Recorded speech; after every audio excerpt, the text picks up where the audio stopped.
تستطيع نشر فيديو ستوري طويل على الفيسبوك بدون استخدام برامج أخرى. تتبع معي الخطوات التالية، ولكن قبل أن نخبركم لا تنسى أن تدعمنا بلايك على هذا الفيديو.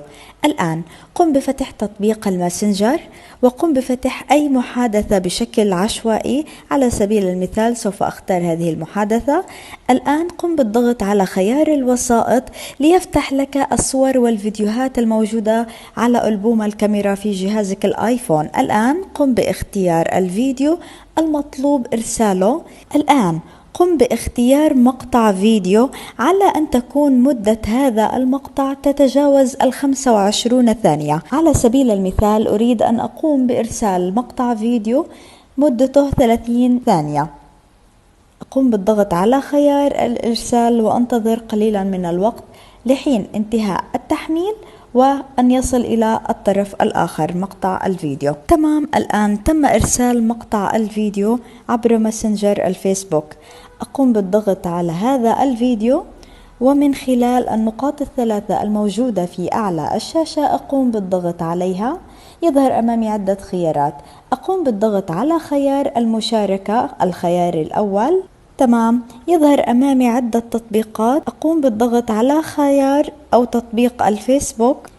الآن يظهر أمامي خيارات أخرى إذا كنت أريد أن أقوم بمشاركة هذا الفيديو من خلال المجموعات أو ريلز فيسبوك أو قصة أو موجز. طبعا أنا أريد أن أقوم بنشره على القصة الخاصة بي أو الستوري الخاص بي على الفيسبوك.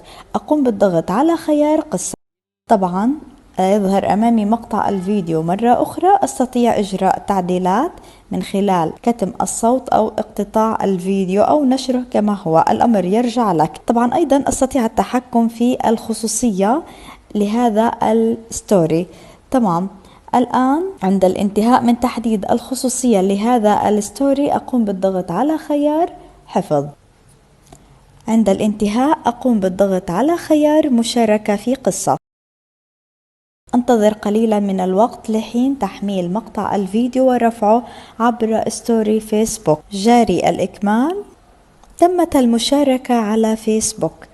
الآن أنتقل إلى الفيسبوك لأتأكد أنه تم نشر فيديو طويل على ستوري فيسبوك الخاص بي.